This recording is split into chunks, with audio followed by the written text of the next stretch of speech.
Bueno, pues me presento, soy el psicólogo Omar Susano. Este es el podcast Perspectivas Psicológicas y el día de hoy tenemos una temática muy especial que se refiere a los trastornos o al trastorno de bipolaridad, ¿no? Que igual ya iremos explicando, pero me gustaría si me ayudas para presentarte, colega. Claro que sí, con gusto. Israel Galicia, psicólogo y tanatólogo clínico, y nuevamente es un placer, colega, estar aquí contigo compartiendo estos podcasts en los que vamos a dar continuidad, ¿no? Esa es la idea, de dar continuidad a los temas con los que cerramos el 2024, que era depresión y ansiedad, ¿no? Hablamos de algunos otros trastornos por ahí, pero no lo habíamos hecho de manera específica, ¿no? Como que dedicarle un podcast a algún trastorno así en específico hasta que llegamos a esto de la ansiedad, ¿no? De la depresión y la ansiedad que tuvimos ahí, me parece que fueron 4 podcasts, ¿no, colega? Los de depresión y ansiedad. Y abrimos este año, precisamente hablando en general de trastornos mentales, trastornos de personalidad, ¿no? Y de ahí pues salió esta dinámica, ¿no? De que vamos a ir tratando cada trastorno mental representativo, ¿no? Principalmente, a lo mejor no todos porque son muchísimos, ¿no? Pero sí los más representativos, los que más aquejan, como te comenté, pues ya vimos depresión y ansiedad, les sugerimos esos podcasts que los puedan ver. Y pues ahora estamos con el trastorno bipolar, ¿no? Del que vamos a platicar en este podcast, colega. Así es, y bueno, hay por ahí varias maneras de que pudiéramos comenzar, pero a lo mejor me gustaría innovar, como también vamos a tener un nuevo podcast donde vamos a tocar una temática y la vamos a desarrollar en un solo capítulo. Con esa intención, pues me gustaría comenzar de esta manera, como dando una, pues digamos, con una introducción, ¿no? A la temática. Si me lo permites, igual lo pregunté directamente con Meta, pero pues nos va a decir como varias cosas, a lo mejor a grandes rasgos, ¿no? Sí. Entonces, si me lo permites, sería un poquito que nos explicara qué es la bipolaridad, pero con cómo se siente, las causas, etcétera, ¿no? Y entonces, a grandes rasgos, porque sí es muy general, a grandes rasgos, ¿qué es la bipolaridad, ¿no? Y nos menciona que es un trastorno del estado de ánimo, que puede hacer que una persona experimente cambios extremos en su humor y energía. Esto puede incluir episodios de depresión, sentirse triste y sin energía, y episodios de manía, sentirse muy feliz y con mucha energía, ¿no? Que son como contrastantes, ¿no? También cómo se siente, imagina que estás en un sub y baja emocional, un día te sientes muy feliz y con mucha energía, y al día siguiente te sientes triste y sin energía. Esto puede ser muy confuso y difícil de manejar. ¿Por qué sucede? La bipolaridad puede ser causada por una combinación de factores, incluyendo la causa genética. Si tienes familiares con bipolaridad, es más probable que la desarrolles. La química cerebral, los cambios en la química cerebral pueden afectar el estado de ánimo. Estrés, el estrés puede desencadenar episodios de depresión o manía. ¿Cómo se diagnostica? Bueno, pues un profesional de la salud mental, como un psicólogo o un psiquiatra, puede diagnosticar la bipolaridad después de realizar una evaluación completa. Esto puede incluir entrevistas con la persona, con la familia, pruebas psicológicas, evaluación de la historia médica. ¿Cómo se trata la bipolaridad? Se puede tratar con medicación para ayudar a controlar el estado de ánimo, terapia para aprender a manejar los síntomas y desarrollar habilidades para el coping, que ya hablaremos un poquito de esta, pues es una técnica, ¿no? El coping como tal. El apoyo de la familia y amigos en el grupo de apoyo. ¿Y qué puedes hacer si crees que tienes bipolaridad? Habla con un adulto de confianza, con un padre, con un maestro, con un consejero. Busca ayuda profesional de un psicólogo, de un psiquiatra. Aprende todo lo que puedas sobre bipolaridad y cómo se trata. Y recuerda que la bipolaridad no es algo de lo que debes avergonzarte, es un trastorno del estado de ánimo que puede ser tratado con la ayuda adecuada, no estás solo, ¿no? Pero adicional a esto, pues también quisiera, más a grandes rasgos de lo que dijo el Meta, pues que se puede confundir también esta temática con la adolescencia, ¿no? O sea, siendo bien sinceros, muchos adolescentes tienen estos cambios de estado de ánimo hacia arriba, hacia abajo, y es una etapa en donde estás en esa búsqueda de tu personalidad, donde de repente no tienes afianzada precisamente una personalidad, y es muy fácil que la podemos confundir. Entonces también creo que nosotros como psicólogos tendremos que tener esa habilidad de reconocer también primero la etapa del desarrollo en la que está pasando el cliente, ¿no? Que pues probablemente a lo mejor escuchando mediante la entrevista, sabiendo detrás de la persona que hay, ¿no? Que hay en la familia, qué situaciones están pasando, si está recientemente algún duelo ocurriendo o varios duelos ocurriendo en la situación del adolescente, pues esto se puede complicar y puede verse precisamente como un trastorno cuando en realidad se están afianzando muchas cosas en el adolescente, ¿no? Y hablo mucho de esto porque sí puede ser muy confuso, ¿eh? O sea, para un psicólogo a lo mejor que va iniciando pudiera hacer esto de diagnosticar con la pluma rápida, ¿no? Que yo le menciono, empezar a diagnosticar a todos tus clientes que te llegan y podemos cometer el error de decir, pues todos tienen un trastorno bipolar, ¿no? Porque están pasando por situaciones difíciles o el país está pasando por situaciones difíciles y entonces de repente repente la gente puede estar mal informada o de repente teniendo estos contrastes informativos y pues la situación de una guerra en Rusia, la situación nos puede estar como que fomentando mucha información que nos puede estar generando mucha bronca, ¿no? Pero bueno, no sé si quieras apoyarme con tu punto de vista, colega, ¿qué opinas de esto? Bueno, vamos a esperar a ver si... Ah, sí, sí, te tengo todavía. Sí, aquí estamos. Es que estaba muy atento a lo que comentabas, colega. Fíjate que ahorita vamos a ir definiendo lo que es el trastorno bipolar. Obviamente entra en los trastornos afectivos, ¿sí? Cuando ya nos vamos a lo que son los manuales diagnósticos, lo que es el CIE y lo que es el DSM, vamos a entender que el trastorno bipolar entra en los trastornos afectivos, ¿no? Y ahorita lo que comentas, pues vamos a ir definiendo qué es la bipolaridad. Voy a hablar ahorita un poquito de la historia de este trastorno, porque es bien interesante, pero vamos a entender sus dos fases, ¿no? Así de entrada, la depresión y la manía, ¿sí? ¿Y por qué comento esto? Porque ahorita lo que hablabas al último, de que se puede confundir con otros trastornos o incluso con estados anímicos, emocionales, conductuales, incluso, por ejemplo, en la etapa de la adolescencia, sí es importante ir detectando e ir diferenciando, ¿no? De hecho, por eso la importancia del diagnóstico diferencial, que ya lo hemos mencionado en algunos otros podcasts donde hablamos de otros trastornos, la importancia de un diagnóstico diferencial precisamente para diferenciar y detectar y definir un trastorno y saber qué tratamiento darle, ¿no? Porque pues no, el chiste no es nada más saber qué tiene, sino a partir de saber con exactitud o con mayor precisión qué es lo que tiene el paciente, a partir de ahí podemos establecer un tratamiento adecuado, ¿no, colega? Entonces, ahorita lo que comentas es bien interesante en el sentido que sí, efectivamente, es un trastorno que suele confundirse con otros trastornos, precisamente por tantos rasgos que comparte con otros trastornos, ¿no? De entrada, con la manía, con lo que son incluso los estados anímicos altos, que sería la euforia, y la depresión, que puede ser una depresión persistente o distimia, como también se le conoce o se le conocía anteriormente, o una depresión mayor incluso, ¿no? Entendiendo que la depresión pues tiene niveles, entonces estos niveles depresivos pueden estar presentes en la bipolaridad, pero también algo que mencionabas, colega, con esos estados de ánimo a lo mejor cambiantes o estados de humor, como decimos, no, está de mal humor, ¿no? O con su mal carácter que se carga y de repente no sabes si te va a saludar o no. Ahí hay una confusión con algo bien clásico, colega, con los estados anímicos de una persona que pueda tener un mal día. Ajá. En un buen día, pues bueno, es una persona que va a saludar, va a estar normal, no se trata que esté alegre ni feliz de la vida tampoco, sino estable nada más. Ajá. Pero aquí nos confundimos principalmente con esa parte de cuando una persona de repente está de buenas y al ratito ya está de malas, ¿no? Como que cambia de humor y uno suele decir, no, pues es que es bipolar, pero no, nada más alejado de la realidad que eso, ¿no? Porque la bipolaridad va más allá y ahorita la vamos a ir platicando, ¿no? Aquí de lo que estamos hablando es de una persona que simplemente tiene cambios, porque ahorita estaba tranquila y al rato algo le hace enojar o surge alguna situación interna, no necesariamente algo externo, ¿no? Sino a lo mejor una situación interna que le genera un malestar, no necesariamente un enojo, ¿no? En el que pues no saludo porque ya estoy bien enojado y agarro parejo, ¿no? No, sino también puede ser un estado de tristeza, ¿sí? Que la persona de repente entre en un estado de tristeza o melancolía, como se maneja en el psicoanálisis, y tenga estos cambios, ¿no? Que decimos que esa persona es voluble, ¿sí? Entonces no hay que confundir el trastorno bipolar con un comportamiento voluble, ¿no? Hoy te saludo y mañana no, ajá. No, no tiene que ver, ajá. Entonces, ahí también aclaro esa parte para diferenciarla, dejar bien claro que cuando una persona te saluda en la mañana y en la tarde ya no te quiere hablar, no es que sea bipolar, ajá.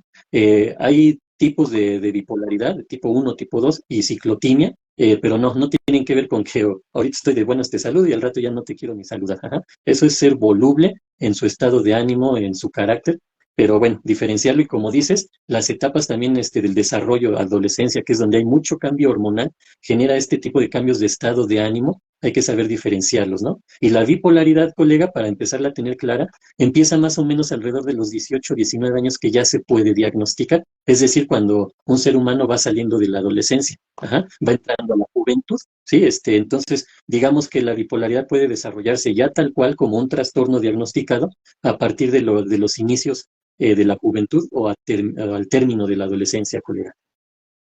Así es.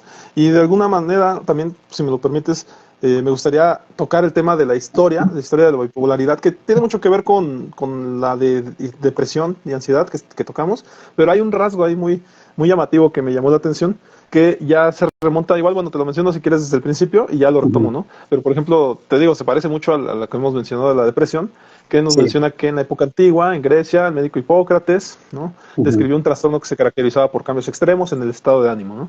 En la antigua Roma, el médico Galeno describió un trastorno similar, lo llamó melancolía maníaca, ¿no? Sí. En la Edad Media, el Renacimiento, durante la Edad Media, la bipolaridad se consideraba posesión demoníaca o una señal de debilidad moral. En el Renacimiento, el médico italiano Girolamo Fracastoro describió un trastorno que se caracterizaba por cambios extremos en el estado de ánimo. En el siglo XIX, el médico francés Jean-Pierre Falret describió un trastorno que se llamó folie à double forme, que está bueno, pues en francés, que se caracterizaba por episodios de manía y depresión.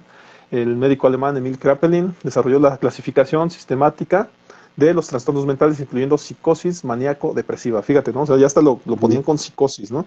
Y luego Sí. viene precisamente en el siglo XX, la primera mitad del siglo XX, la bipolaridad se consideraba como una forma de esquizofrenia. O sea, ya estamos viendo que lo metían tanto en la psicosis como en las esquizofrenias, ¿no? O sea, Y que pues después se fue definiendo, ¿no? Te escucho, te iremos escucho. viendo por qué. Ajá, sí tiene mucha Ujú. razón de ser, ya lo iremos platicando un poquito más adelante, colega. Adelante. Está bien. Y luego en la segunda mitad del siglo XX, la bipolaridad se reconoció como un trastorno distinto y se desarrollaron tratamientos específicos como la terapia electroconvulsiva y los medicamentos estabilizadores del estado de ánimo. En la actualidad, la bipolaridad se reconoce como un trastorno complejo que involucra la interacción de factores genéticos, neurobiológicos, ambientales y psicológicos. Los tratamientos para la bipolaridad incluyen medicamentos, terapia psicológica y cambios en el estilo de vida. La investigación continúa para entender mejor la bipolaridad y desarrollar tratamientos más efectivos. Que ahí pues nada más quisiera hacer notar, ¿no? Como la bipolaridad, o sea, no es como esto que mencionábamos, ¿no? De nada más un estado de ánimo cambiante de un día, ¿no? ¿No? O sea, ocurre que la Exacto. persona constantemente tiene cambios muy arraigados que se pueden notar. Y para esto, de hecho, si me lo permites, colega, voy a mencionar un caso hipotético que también me generó la meta, ¿no? En este Ujú. aspecto, es como un tipo de caso de esos que manejamos diferencial, donde se pueden ver varias partes, ¿no? De la situación. Y si me lo permites, es un caso, te repito, es hipotético, no existe esta persona, pero en este caso la persona se llama Ana, ¿no? Y en el caso Ana O, de sí, Ana, de cero. Ana O. Tiene 28 años. La historia clínica nos dice que Ana ha sido diagnosticada con trastorno bipolar 1. Su historial médico muestra que ha tenido varios episodios de manía y depresión a lo largo de su vida. El episodio de manía, hace un año Ana experimentó un episodio de manía que duró varias semanas. Durante un tiempo se sintió eufórica y llena de energía, comenzó a trabajar en varios proyectos al mismo tiempo sin dormir lo suficiente y se sintió capaz de hacer cualquier cosa. Ana también se volvió más sociable y comenzó a salir con amigos y familiares constantemente. Sin embargo, su comportamiento se volvió más impulsivo y comenzó a tomar decisiones riesgosas como gastar dinero en cosas que no necesitaba y conducir de manera peligrosa. El episodio de depresión, después del episodio de manía, Ana experimentó un episodio de depresión que duró varios meses. Durante este tiempo se sintió triste, vacía y sin energía, perdió interés en las cosas que antes disfrutaba y se sintió incapaz de realizar tareas simples. Ana también experimentó cambios en su apetito y su sueño y se sintió aislada y sola. Comenzó a evitar a sus amigos y familiares y se sintió incapaz de salir de su casa. Y aquí viene el tratamiento, ¿no? Ana ha estado recibiendo tratamiento para su trastorno bipolar. Su tratamiento incluye medicación. Ana toma un estabilizador del estado de ánimo para ayudar a controlar sus episodios de manía y depresión. Terapia, Ana asiste a sesiones con terapia cognitivo-conductual para aprender a manejar sus síntomas y desarrollar habilidades para coping. Que insisto, el coping ya ahorita hablaremos un poquito más del Ujú. apoyo. Ana también recibe apoyo de su familia y amigos y asiste a grupos de apoyo para personas con trastorno bipolar. Desafíos, ¿no? A pesar del tratamiento, Ana todavía enfrenta desafíos de su vida diaria. Algunos de los desafíos que enfrenta incluyen manejar sus síntomas. Ana todavía experimenta episodios de manía y depresión y debe trabajar para manejar sus síntomas y evitar que se vuelvan demasiado graves. Mantener su tratamiento. Ana debe tomar su medicación y regularmente y asistir a sesiones de terapia para mantener su tratamiento y evitar recaídas. Enfrentar el estigma. Ana también se enfrenta al estigma asociado con el trastorno bipolar y debe trabajar para superar los prejuicios y la falta de comprensión de los demás. Pero bueno, este es un caso hipotético, pero sí refleja algunas partes, ¿no? De cómo va pasando por diferentes etapas, en el caso de Ana. Y adicional, pues podemos pensar que como se dieron cuenta en una primera parte, empieza a socializar, empieza a llenarse de actividades, cosas que cuando ya sufre precisamente la depresión, empieza a aislarse, ¿no? Y a dejar todos esos planes y compromisos en los que había adquirido. Entonces, podemos darnos cuenta de una persona que está pasando por una situación de estado de ánimo, pues también puede ser por esta situación, ¿no? Donde deja proyectos, donde abandona compromisos, ¿no? Donde no se hace responsable de ciertas cosas, pues porque está pasando por una situación personal, ¿no? No sé si a esto le gustes agregar algo, colega, al respecto. Pues sí, mira, nada más con respecto a este caso hipotético, sí define, ¿no? Lo que puede ser el trastorno bipolar. Obviamente hay más variantes porque, como comentaba ahorita al principio, hay tres tipos principales de bipolaridad, ¿no? El tipo uno, el tipo 2 y la ciclotimia. En el tipo uno normalmente predomina la manía, ajá, que es un estado eufórico muy excesivo, ajá, y la depresión no tanto, o incluso la depresión puede ser incluso moderada, vamos a ponerlo así. Sí, y no se presentan al mismo tiempo, ¿no? No es que la persona esté maníaca y depresiva al mismo tiempo, en la mañana está maníaca y en la noche depresiva, no, es por ciclos, ajá, que pueden durar a lo mejor 3 semanas en el estado maníaco y después aventarse 8 meses en el estado depresivo, o estar 3 semanas o 5 semanas, tal vez 2 meses en estado de manía, después un estado de normalidad y después viene la fase depresiva, ¿no? Pero la depresión no llega a ser una depresión profunda, esta es la parte importante del tipo uno. La manía sí se puede ir hasta el exceso, y aquí viene esa parte de la psicosis, colega, que mencionabas, que cuando una persona llega a un estado de tan excesivo, tan extremo, la persona puede llegar a tener hasta alucinaciones y separarse de la realidad. Por eso puede entrar incluso en esa parte o desarrollar incluso brotes psicóticos, o ya estar desarrollando incluso hasta como una especie de psicosis, ¿no? En esos estados tan excesivos de manía. El tipo 2 de bipolaridad tiene que ver con lo contrario. Ajá. La depresión puede llegar a una depresión mayor y la manía no llega a tal, ajá, como así tal cual una manía, sino puede ser una hipomanía, es decir, una persona con bastante energía y todo eso, pero sin llegar a ese exceso de la manía, está como en medio, ¿no? Entre lo normal y la manía tal cual, dicha, ¿no? Pero la depresión sí puede llegar a un estado profundo y la persona puede llegar a suicidarse incluso, ajá. En el tipo uno donde predomina la manía como exceso, no en tiempo, ajá, hay que ir entendiendo esa parte, no es que dure más la manía y menos la depresión, no, pueden durar igual o puede durar incluso un poco más la depresión que la manía, pero la manía puede ser muy intensa.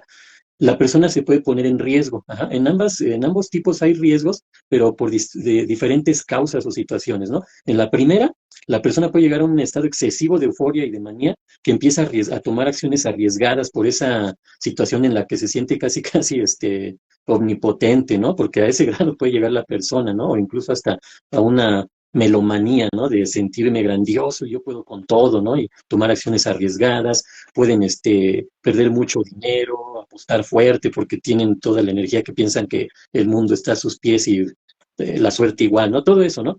Entonces se exponen, pueden tener conductas que se exponen a riesgos, ¿no? En el segundo tipo, donde puede predominar la depresión en el sentido de profundidad, de intensidad, llegar a una depresión profunda, la persona puede llegar incluso a ideas o incluso a autosuicidio. Ajá.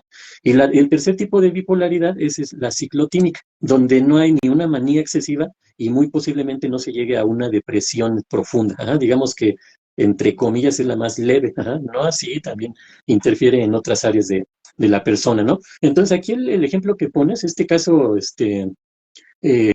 ¿cómo le dijiste? Es un caso Hipotético. ficticio, ¿no? Ajá, ajá. Hipotético, ajá. Pero digamos hipotético en el sentido del nombre de la persona, ¿no? Porque así hay muchísimos casos reales, ¿no? De hecho, se habla que la población puede llegar a tener del 1 al 2% de bipolaridad tipo uno o tipo 2 y tal vez hasta el 4 o 5% de ciclotimia. Entonces, estamos hablando que sí es un trastorno que está en muchas personas, ¿no? Vamos a ponerlo en números, ajá, no en porcentajes. De 1,000 personas, tal vez, ¿qué te gustan? ¿Cuántos serían? Unas 10 personas, por ejemplo, ajá, podrían ser, ¿no? Que tienen trastorno bipolar tipo uno de 10 a 20 personas, o tipo 2 de 1,000 personas, vamos a ponerlo así, ¿no? Y pueden ser hasta 40 o 50 personas con una ciclotimia. Entonces, sí es algo representativo, ¿no? Porque 1,000 personas, ¿qué te Sí. gusta? Colega, es una manzana, ¿no? Ni Muestra. siquiera una colonia, ajá, es una muestra Sí. mínima que ahorita estamos dando, ¿no? Y sí es esa situación. Ahora, me gustaría regresar un poquito a esta parte de la historia del trastorno bipolar, nada más para comentar ahí algunas cuestiones que son bien interesantes desde el punto de vista psicoanalítico, porque un poquito más adelante voy a tratar de diferenciar entre lo que es el trastorno límite o borderline, también conocido en psicoanálisis o en la psiquiatría clásica, con lo que es la bipolaridad, porque también estos dos trastornos suelen confundirse. Ajá. Entonces, para eso ahorita me gustaría agarrar esta base de la historia.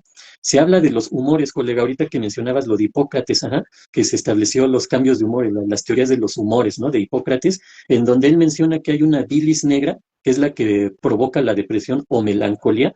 Melancolía sí todavía es un término que se utiliza en el psicoanálisis clásico, por cierto, colega, ahí ahora sí que les comento como breviario, ¿no? Todavía en psicoanálisis clásico se utiliza melancolía, ajá, como sinónimo de la depresión. Bueno, entonces se mencionaba que había una bilis negra que era la que provocaba la melancolía, ¿no? De hecho, la palabra melancolía viene del griego, ajá, de melas, que significa negra, y joleo, jolea, algo así, ¿no? Que significa bilis. Entonces ahí viene lo que es la depresión.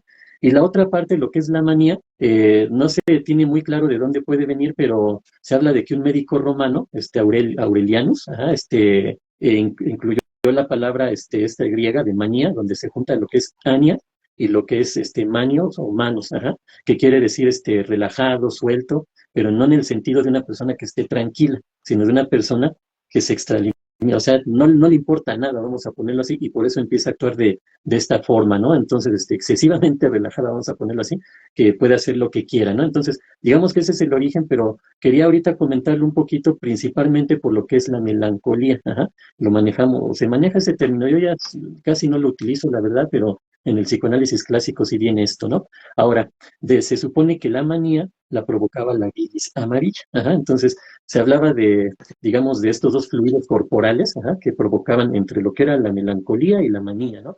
Y de ahí surge esta parte de lo que antes se conocía como trastorno maníaco depresivo o psicosis maníaco depresiva. Ya no se utiliza ese término. Vuelvo a lo mismo, en el psicoanálisis y en la psiquiatría clásica todavía está ahí establecido. Hay muchos libros que así lo manejan porque en su momento ese era el término, digamos, adecuado, por decirlo así.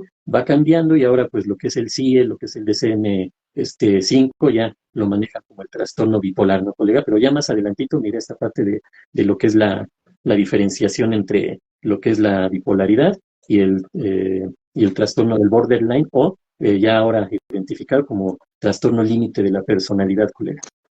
Sí, y yo me gustaría retomar el tema del concepto, el concepto de bipolaridad y un poquito la historicidad, que sí va a recordar ahorita un poquito lo que mencionaba de la historia de la bipolaridad, pero vamos ahora al concepto, ¿no? El concepto de bipolaridad se remonta a la antigua Grecia, precisamente donde el médico Hipócrates describió el trastorno que se caracterizaba por episodios de melancolía, depresión, o sea, bueno, que era la depresión y manía, ¿no? Sin embargo, el término de bipolaridad, como lo conocemos hoy en día, se originó en el siglo XIX, en 1854, el psiquiatra francés Jules Bailarger describió el trastorno que se llamó doble forma de locura, ¿no? Que es lo que decía hace rato en francés, doble forma de locura, caracterizado por episodios de manía y depresión.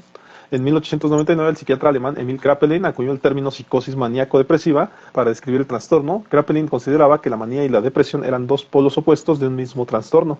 En la década de 1960, el término bipolaridad se popularizó para describir este trastorno, enfatizando la idea de que se trata de un trastorno con dos polos opuestos, manía y depresión.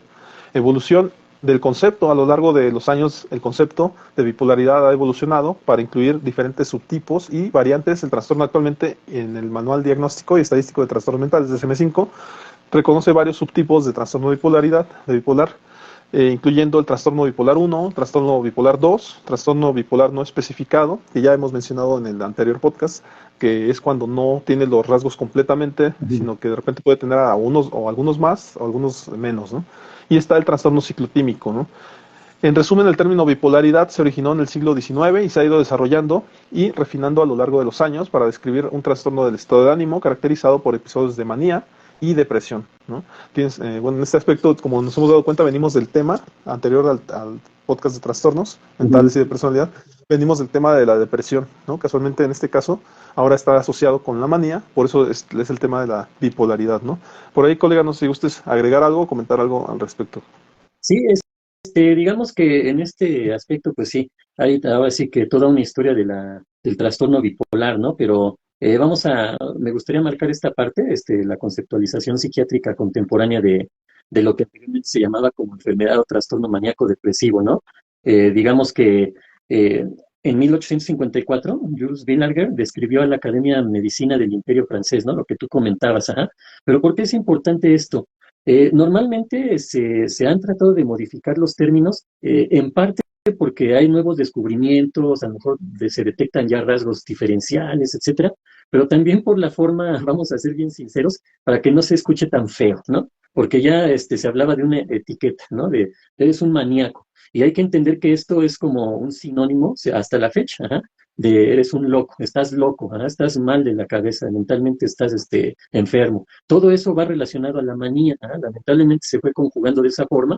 Entonces, por eso es importante esta parte, ¿no, colega? Que mencionas sobre cómo se ha ido desarrollando el término, el concepto, porque se va quitando esa parte precisamente para evitar, ¿no? Y es una problemática actual, el aspecto de la lingüística, colega, en varias áreas, ¿no? Desde lo político, por ejemplo, en el feminismo, en la diversidad sexual, el lenguaje inclusivo, se maneja demasiado todo esto, ¿no? Ahorita se le da mucha importancia, ¿no?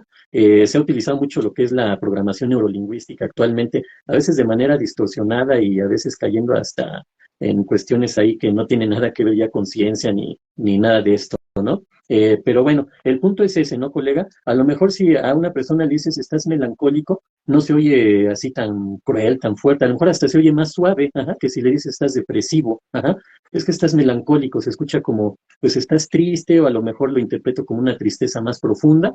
Sin embargo, cuando te digo estás maníaco, ahí se oye bastante fuerte el concepto y por eso lo han ido modificando, ¿no? También. Entonces, en parte por los nuevos descubrimientos, la nueva forma de tratar las enfermedades o los trastornos, van modificando el concepto, ajá, ahí de cómo se le decía antes, cómo se le dice ahora, pero también en gran parte porque sí lleva un impacto psicológico que a una persona le dice, estás maníaca, ajá, estás loca, ajá, es prácticamente eso, ¿no, colega? Entonces, sí es importante aclarar este punto. Actualmente se le conoce como trastorno bipolar, ajá, y forma parte de los trastornos mentales del área afectiva, ajá. Entonces, ahí esa es la parte que ahorita yo podría añadir a esto que tú comentas, colega. Claro, y ahí, bueno, me parece que también tenías esta diferenciación, no sé si quieras ahorita comentarla, Ujú. entre el trastorno bipolar y también el trastorno limítrofe o límite de la Sí, personalidad. No sé si por ahí quisieras comentar algo o que tú sugieres que yo lo comente como tú gustes, colega. claro, mira, yo lo puedo hacer desde la perspectiva psicoanalítica, no sé si tú quieras comenzar o empiezo yo. De todas maneras, pues tú manejas mucho el enfoque humanista y no sé si te apegues en este caso a lo mejor a lo que es el DCM o al CIE, que de Ajá. repente luego nosotros somos un poquito reacios, ¿no? A Sí, etiquetar con ese sí, tipo de manuales, pero como tú gustes, yo lo sí, tocaría si desde la gustas, perspectiva psicoanalítica. ok. Adelante si gustas. Guillermo. Sí, si gustas lo comienzo. Más bien fue una pregunta que le hice a Meta, ¿no? Que nos Ah, ok. diferenciara, pues, estas cuestiones, ¿no? Claves precisamente de los síntomas, cómo es el limítrofe y cómo es el borderline. Y nos menciona que precisamente pueden confundirse porque, en cuanto a los cambios de humor, ambos trastornos pueden presentar cambios de humor, pero en el trastorno bipolar estos cambios son más extremos, ¿no? Y Ujú, pueden durar varios días o semanas. La irritabilidad es un síntoma común a ambos trastornos, pero en el trastorno límite de la personalidad, la irritabilidad puede ser más intensa y más duradera, ¿no? Allá vemos dos diferencias. También la dificultad de para mantener relaciones interpersonales. Ambos trastornos pueden presentar dificultades para mantener relaciones interpersonales, pero en el trastorno límite de la personalidad, estas dificultades pueden ser más intensas y duraderas, ¿no? Además, pues es importante destacar que solo un profesional de la salud mental está capacitado para diagnosticar y estos trastornos, pero de algún modo pues se tienen que acercar precisamente a un psicólogo, a un psiquiatra para poder ser evaluados, ¿no? Sabemos, y ya lo hemos platicado en el podcast anterior, que cualquier situación que tenga que ver con el psicólogo puede en un momento dado hacernos sentir avergonzados, ¿no? Pero la realidad es que si estamos pasando por mal momento, una mala situación, pues es importante que alguien con esta capacidad y profesionalismo lo pueda hacer, ¿no? Porque a final de ujú. cuentas nosotros, en nuestro medio, en nuestro núcleo, en nuestro entorno, pues de repente esto se puede agarrar hasta para broma, ¿no? O sea, de hecho, la gente puede decir, ah, estás enfermo, o ah, estás trastornado, o sea, pueden agarrarlo hasta como una manera de juego, de burla, pero no lo es, ¿no? O sea, siendo bien sinceros, es una situación pues real y que puede estarnos ocasionando diferentes molestias, incomodidades, y que sí, efectivamente la gente que lo toma a broma, pues es porque a lo mejor siente que nunca le va a pasar, ¿no? Pero es una Ujú. realidad que el estado de ánimo pues sí ocurre, ¿no? Ya hasta hoy en día hay una norma que lo está empezando a regular en los trabajos, donde efectivamente, pues, si estás pasando por depresión, por estrés, ¿no? Pues puedes ausentarte del trabajo, pero no solo eso, ¿no? Sino que tienes que ir a un tratamiento para que precisamente puedas rendir mejor en el trabajo, ¿no? Que ya sabemos que también el tema de las organizaciones tiene más que ver con que rindas en el trabajo, con que te readaptes y puedas seguir trabajando, pero en la vida personal hay que tomarlo más en serio, ¿no? O sea, sí es un tema en donde sí hay que tratarlo. Te digo, yo siempre he estado en contra de las personas que vienen a la fuerza a terapia, pero es una realidad que no trabajas de la misma manera si te traen a la fuerza, ¿no? O si te traen con mentiras al psicólogo, a que si tú vas por tu gusto, ¿no? Que vas porque quieres verdaderamente tratar algo. Y de hecho, pues ya sabemos, ¿no? Como en los términos donde se le dice paciente, cliente, o en su defecto el paciente identificado, ¿no? En la terapia sistémica se le menciona así, porque a final de cuentas es la persona que necesita o que observamos que necesita la terapia, ¿no? Y en su defecto, cuando en los términos del humanismo, el cliente, pues es el que paga, paga su consulta porque quiere ayudarse. Entonces, por eso se le maneja el término de cliente, porque es alguien que reconoció una necesidad en sí mismo y por eso va y paga para ese intercambio, ¿no? De intercambio donde yo pago y entonces tú me ayudas, ¿no? Ya no viéndose como pues como un paciente, ¿no? Que en el humanismo se maneja mucho este término como despersonalizando pues al cliente, ¿no? A la persona que tenemos enfrente, porque si yo estoy enfermo, ¿no? Desde la perspectiva médica, si yo estoy enfermo, entonces tú me tienes que curar. La diferencia con la psicología humanista es yo no estoy enfermo, pero entre los dos venimos a hacer cosas para que tú me ayudes, ¿no?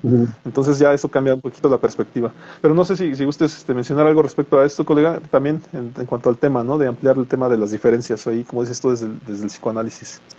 Sí, claro. Bueno, mira, antes que nada, también se entiende esta parte, ¿no? Cómo se maneja. De hecho, para no irnos hacia un punto, hacia el otro, con respecto a cómo decirle a la persona que llega a consulta, terminamos mejor en una manera neutral diciéndole consultante, ¿no? Porque en psicoanálisis no es esta parte, pero sí lo he visto en otras corrientes que manejan esa parte del cliente como si fuera una persona que es como un negocio, ¿no? Prácticamente. Sabemos que no es así. Cuando uno reconoce y conoce el humanismo, sabemos cuál es la intención de manejar la palabra, así como tú lo acabas de platicar, ¿no? En psicoanálisis somos un poquito más clásicos en ese sentido y manejamos la palabra paciente, precisamente porque es una persona que acude a un consultorio para obtener salud, en este caso salud mental, salud psicológica, salud emocional, ¿no? Entonces, también solemos utilizar la palabra paciente, pero a final de cuentas nosotros no nos referimos a la persona como pásele paciente, pásele cliente, pásele consultante, ¿no? No, hablamos por su nombre, porque es una persona con la que vamos a tratar y como dices, es un acompañamiento, y pues de ahí que se manejen estos conceptos, pero me quería aclararlo porque tanto es mal visto que se le diga paciente como mal visto que se le diga cliente, ¿no? Al final de cuentas hay que verle lo positivo de cada concepto que se utiliza, ¿no, colega? Ahora, con respecto a diferenciar, en la psicología, en el psicoanálisis y en la psiquiatría clásica, se ha manejado un concepto que se llama borderline, una persona que está en el límite de la situación entre lo que pueden ser incluso las neurosis y las psicosis o las esquizofrenias, ¿no? O incluso hasta con la psicopatía, la sociopatía, ¿no? Entonces, ahí está en el borde, ¿no? En la línea fronteriza, ¿no? Por eso se le dice el borderline. A estas personas les caracteriza algo que se llama acting out, es decir, el paso a la acción. Es gente que no nada más está pensando en cosas extrañas o insanas o como le queramos llamar, sino actúa, no es nada más de estar pensando o sintiendo, es de actuar también. Sí, entonces estas personas suelen estar ahí y quizá este sea uno de los principales diferenciadores de lo que sería la bipolaridad. Pero bueno, regreso a esto del borderline, que también es conocido ahora actualmente en los nuevos manuales, todo esto se le conoce como el trastorno límite de la personalidad, en el DCM, en el CIE es el trastorno de la personalidad limítrofe, ¿no? Es lo mismo, nada más le cambian ahí, lo cambian los dos últimos conceptos, ¿no? Pero al final de cuentas es lo mismo, pero cuando escuchemos hablar del paciente border, o borderline, es lo mismo que ahora actualmente se le conoce como trastorno límite de la personalidad, ¿no? Y lo vamos a diferenciar de la bipolaridad o del trastorno bipolar. ¿Por qué? Porque hay muchos rasgos que se confunden, que son muy parecidos o que comparten incluso, ni siquiera es que se parezcan, sino los comparten. Es el mismo rasgo en uno y en otro trastorno, ¿no? Bueno, lo primero que vamos a ver en el psicoanálisis, nos vamos a enfocar en los mecanismos de defensa mentales.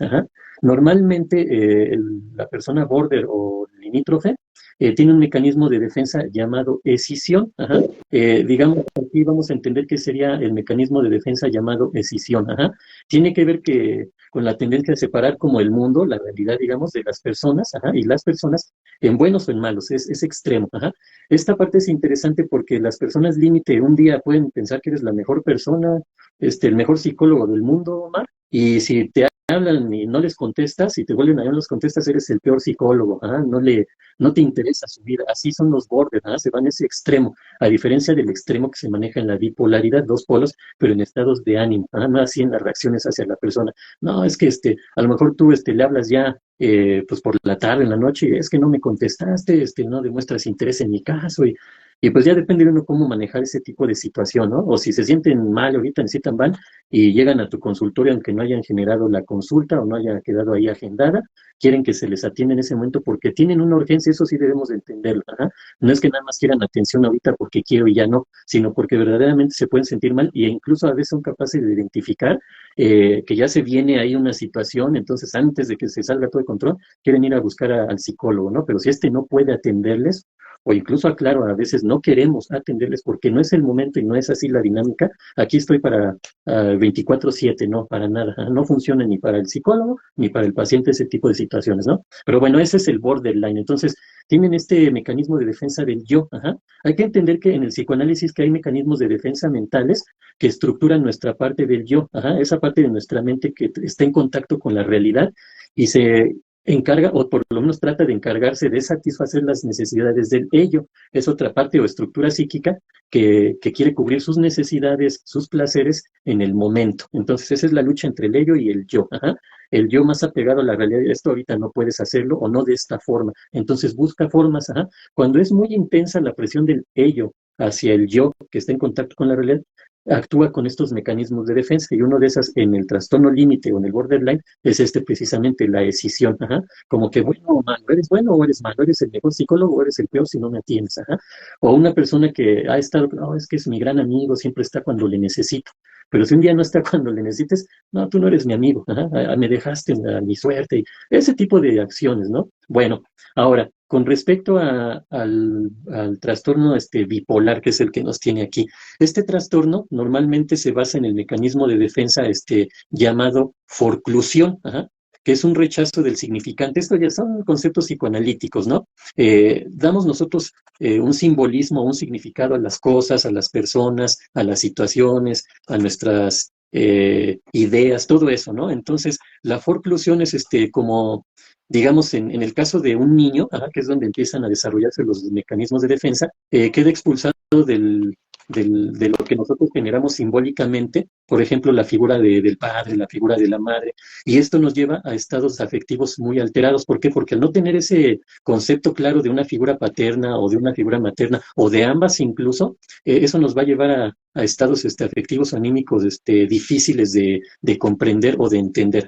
Entonces vamos a entender que la forclusión, este mecanismo de defensa que se maneja en el psicoanálisis, se produce cuando en la infancia temprana principalmente, hemos hablado que hay etapas del desarrollo humano, pero la infancia, vamos a hablar la que es antes de los 5 años, se rechaza de forma inconsciente la función paterna principalmente. En el psicoanálisis clásico la figura paterna es muy importante. Ya posteriormente vinieron otros psicoanalistas que vieron la importancia de dar un equilibrio o una igualdad entre figura paterna y figura materna. Pero bueno, esto implica una ausencia a lo mejor de la ley del registro de una simbolización, que da lugar incluso a una estructura psicótica, y por eso de aquí esa parte que a veces la persona bipolar puede llegar a desarrollar rasgos psicóticos, ¿no, colega? Entonces, eso sería una de las diferencias con los mecanismos de defensa. Tipos. En los tipos del borderline o del trastorno límite, puede estar el tipo neurótico, el narcisista o el psicótico. Puede haber esos tipos. En el bipolar, nada más está el psicótico, el tipo psicótico. ¿Por qué? Porque como te decía, cuando llegamos a estados de manía muy exagerados, podemos empezar hasta a alucinar, y eso pues nos lleva a estados psicóticos. Por el lado de la depresión, la persona tiene un autoconcepto muy pobre de sí mismo, que no corresponde a la realidad, se minimiza totalmente e incluso llega a ver la muerte como una solución. Entonces también se separa de la realidad, es una persona que se aísla de la realidad, se aísla de la sociedad, entonces también llega a esta parte como estado psicótico.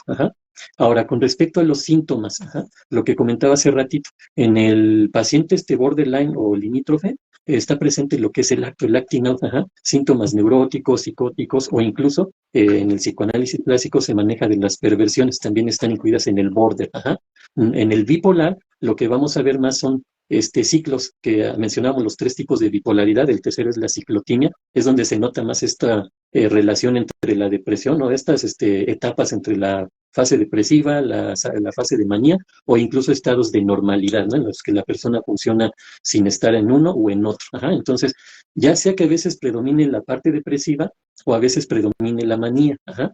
Entonces vamos a entender que la base emocional de cada estado, por ejemplo en la depresión, la base emocional es la emoción básica de la tristeza y en la manía la base sería, la base emocional sería la alegría, ajá. Pero la alegría en exceso nos lleva a un estado eufórico, por eso viene esta parte de la manía. Ajá. En la depresión normalmente la persona está en estados inactivos, casi no hace nada, ajá. O a veces de plano no hace nada. En la parte de la manía es una hiperactividad, ajá, de que hago y deshago, ¿no? Me quiero acabar al mundo, ¿no? Prácticamente genero proyectos, objetivos, vamos a hacer esto, muchas cosas por el estilo, ¿no? Incluso la persona hasta pierde el sueño, ajá, y no creas que al otro día está como ahí todo somnoliento, ¿no? Anda con energía, ajá. Obviamente estos desgastes de energía tan extremos son los que después le van a llevar al decaimiento, ¿no? Porque el organismo, tanto en la parte física como mental, pues decae después de ese desgaste impresionante de energía física y mental, ¿no?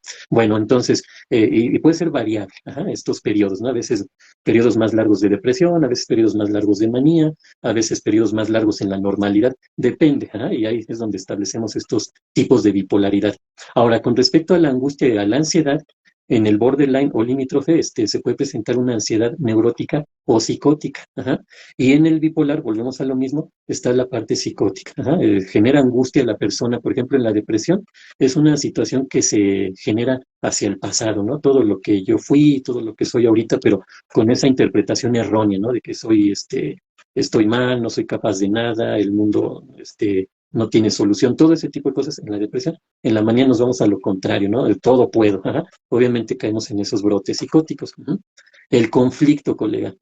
Aquí el conflicto se genera con nuestra parte psíquica del yo y los límites que hay, tanto internos como externos, ajá, en el borderline, ajá, y en el bipolar, el yo está en conflicto con los estados afectivos, emocionales, los sentimientos, incluso los pensamientos, ¿no? Esa es la diferencia entre uno y otro. Ajá. Cuando hablamos de la historia de vida, hay grandes periodos de normalidad en un border, ajá. Puede haber periodos o etapas de normalidad en las que no se presenten situaciones extremas por el trastorno padecido y pueden ser largos. Ajá. En el paciente, se me fue el bipolar, ajá, la historia de vida es muy, muy variable, ajá, y hay periodos cortos de normalidad. O suele estar en la depresión o suele estar en la manía. Ajá, y las partes de normalidad, las etapas de normalidad son mínimas, ajá, lamentablemente en el paciente bipolar. Por eso es un trastorno tan incapacitante, ¿no, colega? En muchas áreas mencionabas el caso que mencionaste de Ana. Ahora, cuando hablamos de metapsicología o de ese estudio de la psicología de la persona, el border va a tener confusión con el yo, ajá, y con los otros. Ajá. En el paciente bipolar, la confusión del yo se da con sus propios sentimientos, con sus propias emociones, con sus propios afectos. Ajá. Eso sería también algo importante. Cuando hablamos de afectos, sentimientos, emociones, normalmente el border los niega. Ajá. O se desilusiona incluso, ¿no? Te decía, ¿no? Eres el mejor psicólogo, no me atiendes, entonces me desilusiono, me decepciono de ti. Ajá. Pero siempre niego esa parte, digamos, incluso hasta de propia responsabilidad. Y en cuanto a afectos, emociones, sentimientos, en el paciente bipolar, no los logra entender, ajá, no entiende sus estados anímicos, ajá, no los comprende, solo reacciona de manera profunda, ajá, ni entiende que está en un estado exagerado de manía, ajá, de euforia y que no entiende que no va a poder hacer todo lo que se propone en ese momento, ajá, ni tampoco logra entender cuando está en el estado depresivo por qué la vida es así, por qué se siente de esa manera, ¿no? En cuanto al tratamiento, colega, es importante en un border revisar enfocarnos en los límites, ajá, en los afectos, en los sentimientos, en su forma de pensar y lograr un equilibrio, ajá, en cuanto a los demás y en cuanto a la forma de ser de esta persona.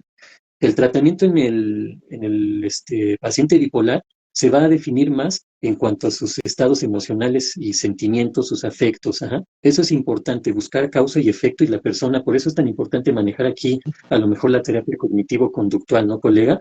Porque tenemos que ver cómo piensa esa persona para que a través de esa forma de pensar pueda empezar a reconocer e incluso a manejar sus emociones, sus sentimientos, sus estados afectivos. Ajá. Hay que entender que ambos trastornos pues, requieren definitivamente terapia psicológica. Ajá. Y muchas veces puede requerir a lo mejor terapia o atención farmacológica, ¿no? O psiquiátrica, como también lo mencionamos, ¿no? Hay que entender que en el aspecto psicológico hay niveles, ¿no? Digamos que en el nivel más básico la persona no reconoce sus estados emocionales, ¿no? Se puede enojar, puede estar triste y no puede hacer conciencia o no es capaz de hacer conciencia de ellos.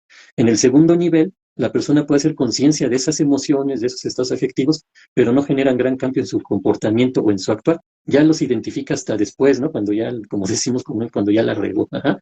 Y en el nivel 3 es donde nosotros trabajamos, colega, que la persona sea capaz de identificar y gestionar sus emociones, sus sentimientos, sus estados afectivos y su comportamiento en el momento. Ajá. No así cuando ya pasó, me doy cuenta, no, en el momento ya sea capaz, ¿no? Entonces, digamos que esas son las diferencias, ¿no? Obviamente el objetivo del tratamiento desde el aspecto psicoanalítico, en el borderline, el paciente debe tener una funcionalidad neurótica. Ajá. ¿Qué significa esto? Ajá. Para poder funcionar ante la sociedad, debe estar limitado por cuestiones neuróticas. ¿Cuáles lo generan? A veces las genera la estructura psíquica del superyo, el que se rige por la moral, por las reglas, los valores. Ajá. Obviamente, con el complemento del yo ubicado en la realidad, no que me vaya ahora al otro lado, ¿no? De contenerme. Antes actuaba, ahora ya no, ahora me restringo, no, es algo normal. Y en el paciente bipolar, colega, lo más importante es que funcione en base a la situación de reconocer sus estados anímicos, afectivos, emocionales, sentimientos, en base a una reestructuración del pensamiento, ¿no, colega? Para poder funcionar socialmente. Ajá. Hablo aquí del aspecto psicológico, ya el aspecto psiquiátrico es otra cosa, ¿no? No sé si ahorita nos puedas aportar también en este sentido, ¿no? De el tratamiento farmacológico, todo eso que también es interesante en el bipolar. Pues sería lo que yo puedo comentar al respecto, colega. Sí, claro, y muy completo, ¿no? También ahí, bueno, nada más me gustaría hacer referencia a esto que mencionabas, ¿no? De cómo se cambió precisamente el nombre de trastorno maníaco depresivo, ¿no? Era el término Ujú. anterior, a Sí. bipolaridad, precisamente por este estigma, ¿no? Que se mencionaba respecto a no verlo ya como una persona, pues, hospitalizable, ¿no? Por decirlo de Ujú. algún modo. Adicional a esto, en el término de la bipolaridad, acá vemos que es pues, un trastorno complejo que involucra múltiples factores, incluyendo la genética, la neurobiología y el entorno y la psicología, ¿no? Entonces, si me lo permites, lo voy a ampliar respecto a esos factores. Y en el Sí. término, para los factores genéticos está la herencia. La bipolaridad tiene un componente genético significativo. Los estudios han encontrado que los familiares de primer grado de personas con bipolaridad tienen un riesgo 10 a 20 veces mayor de desarrollar el trastorno. Genes específicos, se han identificado varios genes que pueden contribuir al desarrollo de la bipolaridad, incluyendo genes involucrados en la regulación del estado de ánimo, la respuesta al estrés y la función cerebral.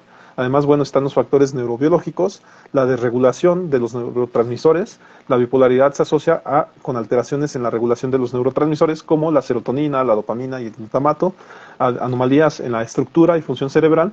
En los estudios de neuroimagen han encontrado anomalías en la estructura y función cerebral de personas con bipolaridad, incluyendo cambios en el volumen del hipocampo y la amígdala. Además están los factores ambientales, el estrés puede desencadenar episodios de manía o depresión en personas con bipolaridad. Está el trauma, especialmente en la infancia, puede aumentar el riesgo de desarrollar bipolaridad. Y están los factores sociales, como la falta de apoyo social o la discriminación, que pueden contribuir al desarrollo de la bipolaridad. Además están los factores psicológicos, coping. Las personas con bipolaridad pueden tener dificultades para coping con el estrés y los desafíos de la vida diaria. No se preocupen, ya especificaremos este tema del coping Ujú. un poquito más adelante, pero está también la autoestima. La baja Ellos, autoestima y la falta de confianza ellos, pueden contribuir al desarrollo de la bipolaridad. Ajá, también está el pensamiento negativo, los patrones de pensamiento negativo y la rumiación pueden aumentar el riesgo del desarrollo de la bipolaridad. Entonces es importante destacar que la bipolaridad es un trastorno complejo que involucra la interacción de múltiples factores, ¿no? No hay una sola causa para la bipolaridad y cada persona puede tener una experiencia única, ¿no? Además, pues bueno, ahí creo que sí puedo tocar el tema en donde, pues desafortunadamente, ¿no? A lo mejor aquí menciona el tema hasta socioeconómico y en muchos Ujú. casos lamentablemente no se puede tener un tratamiento en casa, ¿no? Es como tal, ni tampoco son pacientes que puedan hospitalizarse por el tema de estar asegurados, no estar asegurados. Y muchas veces estos tratamientos o este tipo de situaciones se van a, digamos, entre comillas, a solucionar en casa, y no es un tema que se les ayude, ¿no? A tomar terapia, a ir con el psiquiatra o demás, sino que definitivamente se les deja a su suerte. Y es lamentable esta situación que muchos de estos pacientes, ¿no? Pasan su situación traumática o por lo que estén pasando, lo pasan en casa, sin ningún tipo de apoyo. Y también, por otro lado, porque también incluimos por ahí la ignorancia y el desconocimiento, muchas de estas situaciones se viven en casa por desconocimiento de que hay lugares baratos, económicos, como puede ser el DIF, ¿no? O los centros de salud, en donde se puede otorgar también terapia a un bajo costo, ¿no? En donde no debe ser por un factor el tema económico, o las personas que trabajan, ¿no? O sea, simplemente tienen un seguro en el cual pues también pueden tomar una terapia, ¿no?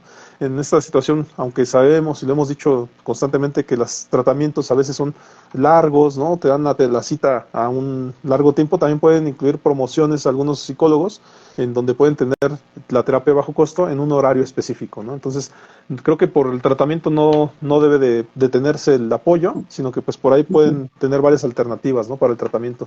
No sé si respecto a esto quieras mencionar algo al respecto, colega.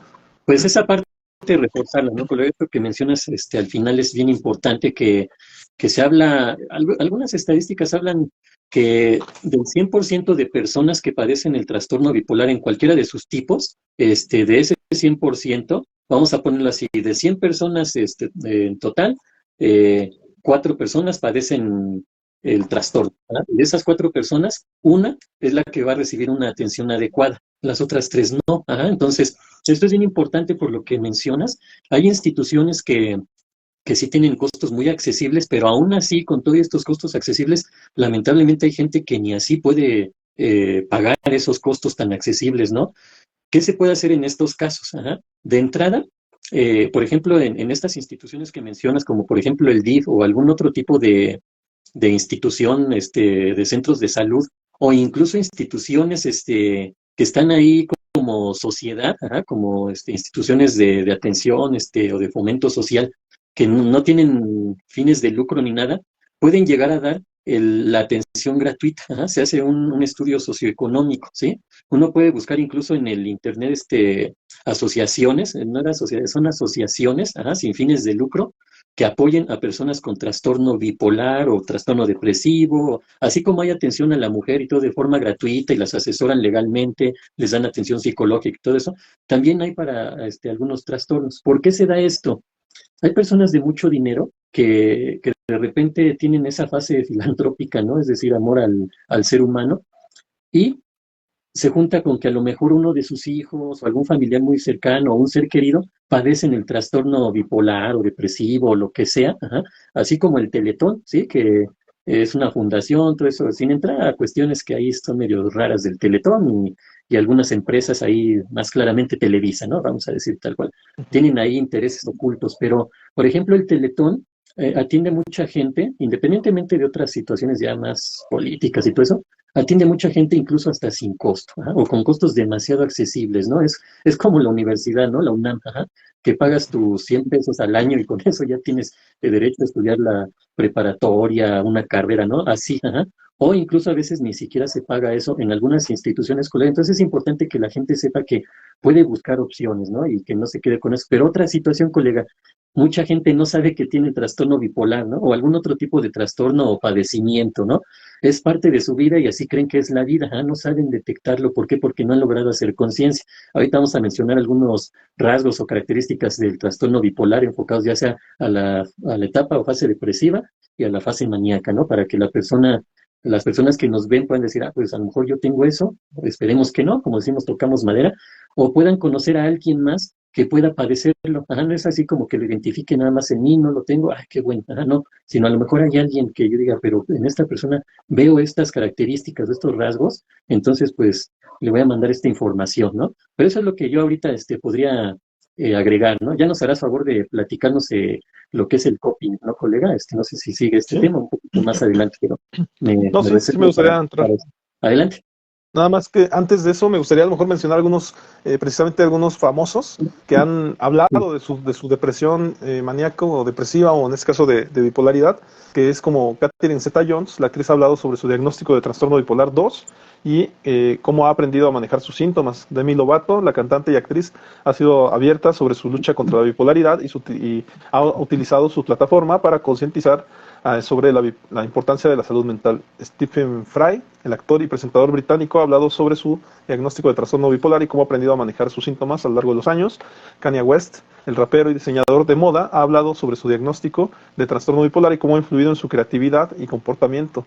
Además, Lady Gaga, la cantante y actriz, ha hablado sobre su lucha contra la depresión y la ansiedad y ha utilizado su plataforma para concienciar sobre la importancia de la salud mental. Nada más quería mencionar esto porque, pues, de algún modo, cuando tenemos efectivamente pues un modelo que ha padecido estas situaciones, pues es que podemos precisamente comprender, ¿no? Como por lo que han pasado muchas veces, a veces estas situaciones se asocian también a la creatividad. Se habla de algunas personas, en el caso de Isabel Allende, ¿no? De la escritora, como precisamente tenía un padecimiento, no puedo especificar ahorita cuál, pero que se dice por ahí que cuando se le corrigió este trastorno, según esto, ya no escribía de la misma manera, ¿no?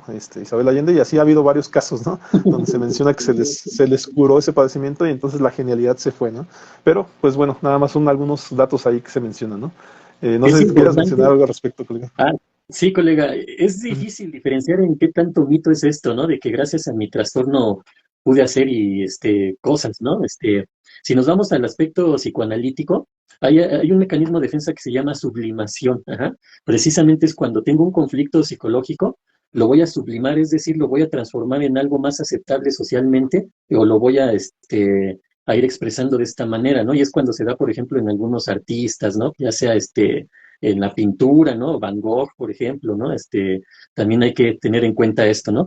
Pero es difícil, ajá, determinar que en sí el trastorno es el que pudiera generar esa creatividad, ¿no? Porque hay que entender que igual desde el punto de vista psicoanalítico tenemos dos pulsiones, Eros y Tánatos, ajá. Eros es la que va enfocada, es la pulsión de vida y va enfocada a la creatividad, que es la que trata de equilibrar y de alguna manera contener a Tánatos, que es la parte destructiva, o va enfocado a la pulsión de muerte, ¿no? Entonces, ya son términos psicoanalíticos, pero lo que sí podemos asegurar, colega, que las personas que mencionas, más o otras más, que han padecido el trastorno, pues seguramente lo que han generado, tanto bueno como malo, no se hubiera dado sin el trastorno. Ajá. No, no necesariamente gracias al trastorno, crearon esas obras de arte o esa literatura, no.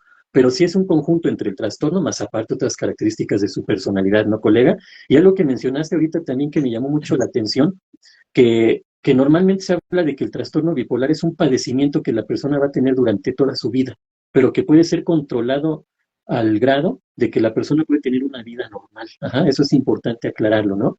No así, si no se tiene la atención adecuada, pues la persona va a padecer pues prácticamente por toda su vida. Ajá.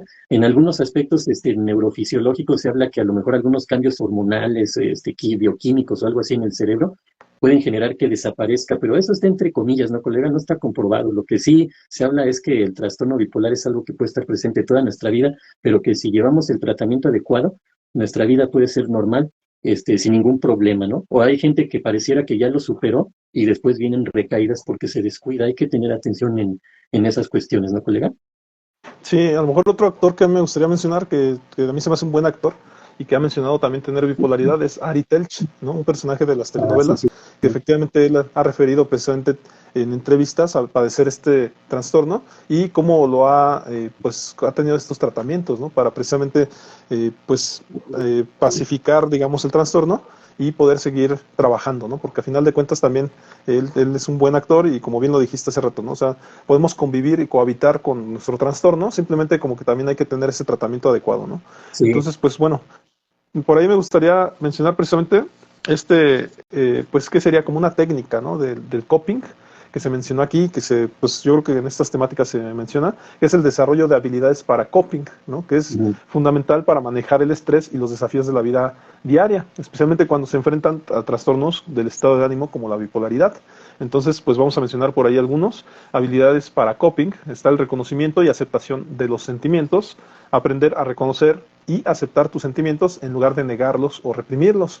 Además están las técnicas de relajación, aprender técnicas de relajación como la respiración profunda, la meditación o el yoga para ayudar a reducir el estrés y la ansiedad. Y bueno, yo que he tenido un poco de meditación, colega, es conectar esta tranquilidad, estar relajado con una música de fondo que te pueda ayudar como a concentrarte, ¿no? ¿A concentrarte en qué? Pues en diversas cosas. A lo mejor al principio te vas a dormir, con un primer comienzo a lo mejor te vas a relajar tanto que vas a tender a esta relajación de dormirte, pero con el tiempo vas a ir entendiendo que la relajación es para conectar con tus pensamientos. Entonces, a eso ayuda la meditación. Es importante alguien que ya ha pasado por eso, porque a lo mejor en las primeras ocasiones o sesiones de meditación puedes pensar que no ayuda en nada, ¿no? Porque precisamente te induce a dormir. Pero ya con el tiempo, cuando lo manejas, cuando lo vives, lo experiencias, te das cuenta que en realidad la intención era eso, conectar tu concentración, el estar presente en tus pensamientos, ¿no? Y que no te vayas, porque ciertamente hay una posición que a mí me enseñaron en terapia, precisamente en una de mis terapias que he tomado, que es la posición del ninja, ¿no? Del ninja, en donde tú te pones en los pies, los levantas los pies, los levantas, digamos, los Como levantas los tobillos, la danza. sí, los levantas y de repente, después de estar mucho tiempo en esa posición, tu mirada tiende a perderse, porque pues estás cansado, te terminas cansando y tu mirada tiende a perderse, ¿no? Entonces, lo que te dice el terapeuta es, enfócame, o sea, enfócame a los ojos, mírame a los ojos, ¿no? Porque tú, cuando estás en situaciones de estrés, tiendes a irte. Entonces, esto te ayuda a focalizar, ¿no? A estar presente en situaciones incómodas, en momentos en los que se requiere de nuestra atención total, pero la mayoría de gente está acostumbrada a irse, ¿no? A evadir situaciones que puede controlar o que puede manejar, pero que lo deja al cansancio, ¿no? Deja que el cansancio sea el que reine, en lugar de hacerse cargo de las situaciones. Y en realidad, cuando nos podemos mostrar que somos adultos o que nos podemos hacer cargo de nuestras cosas, pues debería ser más bien en momentos difíciles, no nada más en momentos fáciles. En momentos fáciles cualquiera puede, pero ya Sí, en momentos donde requieren estrés y donde necesita estar concentrado, no cualquiera lo hace, ¿no? Entonces eso es lo que nos ayuda a veces, estas técnicas, a darnos cuenta, ¿no? No sé si quieras mencionar algo al respecto, Colina. sí, claro que sí. Mira, con respecto al coping, ¿no? Como mencionabas, hay varias técnicas o herramientas que se pueden utilizar para principalmente una forma de afrontamiento, ajá, ante situaciones que nos generan preocupación, estrés o estados de tensión. Ajá. ¿Cómo lo podemos ir disminuyendo? Lo que mencionaste, ¿no? Ejercicios de respiración, ejercicios de relajación, ejercicios mentales y físicos, ¿no? Y con esta situación lo que generamos es que evitamos esa atención dispersa, ¿no? Que puede estar aquí, puede estar allá con tantas situaciones, ¿no? Entonces lo que comentas es centrarnos o concentrarnos más bien, ¿no? Porque podemos poner atención en algo, pero no necesariamente estar concentrados. La concentración es un nivel más alto de nuestro pensamiento para centrar nuestra atención en algo y lograr entenderlo, ¿no? Lograr hacer conciencia de esa situación. Eso sería la concentración, ¿no, colega? Entonces, bien interesante esto que mencionas.